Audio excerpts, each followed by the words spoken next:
Okay, so in this video we're going to look at the Bohr shift, which is these two graphs in your book. But before we look at the graphs, I'm just going to talk a little bit about hemoglobin, because that's what these graphs relate to. So hemoglobin is a protein. It carries 4 molecules of O2, so remember it has these 4 chairs. Now when it has all 4 chairs full, that hemoglobin is saturated, so it would be 100% full, and that would then be called oxyhemoglobin. And we have to remember that it's a protein, because that protein can be affected by chemical changes, which we'll look at later.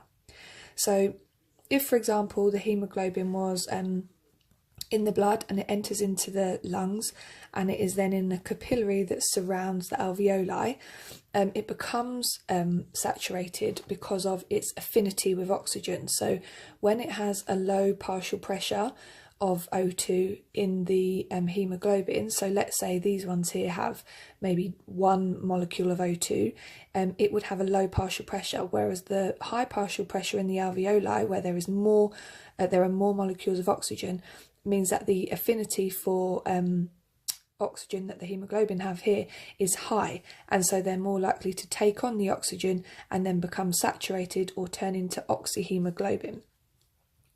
However, if we were then looking at the muscles, where partial pressure of oxygen is low, it will more readily dissociate with O2, so it will get rid of it. So it has a lower affinity because the partial pressure in the environment outside of it is lower. So if you think about the diffusion gradient again, the oxygen will just fall out almost. However, it doesn't completely fall out, and that's what this table here shows. So this is the first table in our book, but I'm just going to try to simplify them.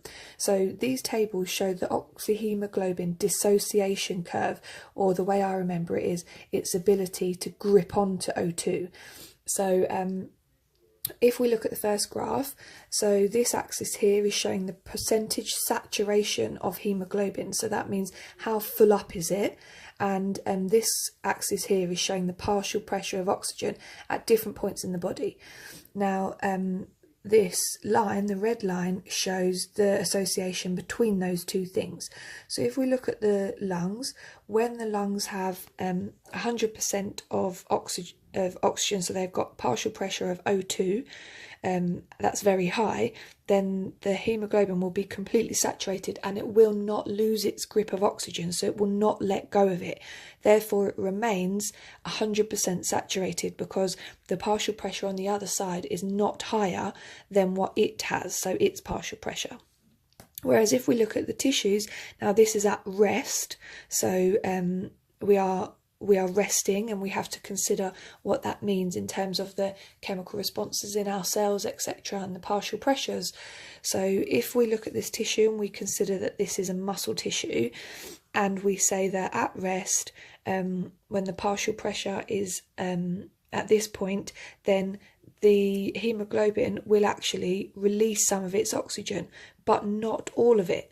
So you can see that actually it only releases a small amount of its oxygen, and that will probably be because the partial pressure is, even though it's lower than the hemoglobin, it still is quite high.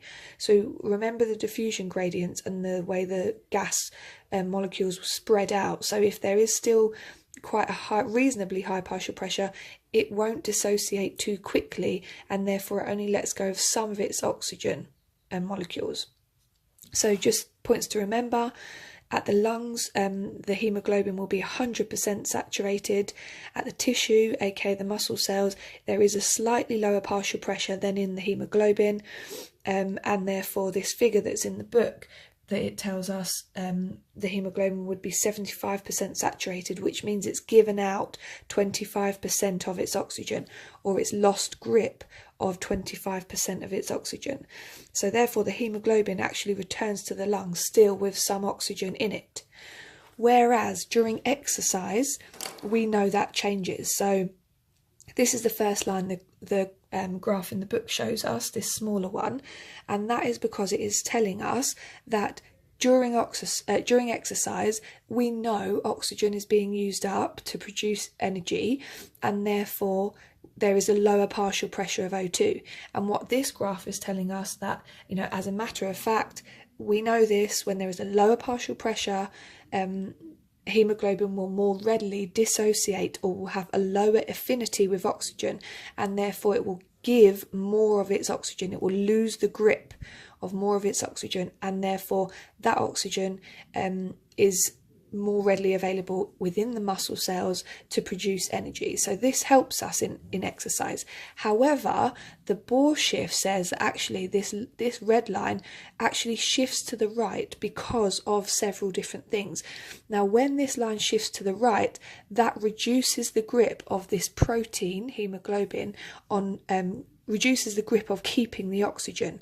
So we know as a matter of fact that lower partial pressures mean that the O2 from the hemoglobin will fall out quickly because of the diffusion gradient and partial pressures, but actually this happens even quicker during exercise because of these things. So the Bohr shift says that we know during exercise there will be an increase in temperature within these muscle tissues. The thermoreceptors pick that up, and therefore we have this effect where the shift of the line moves to the right.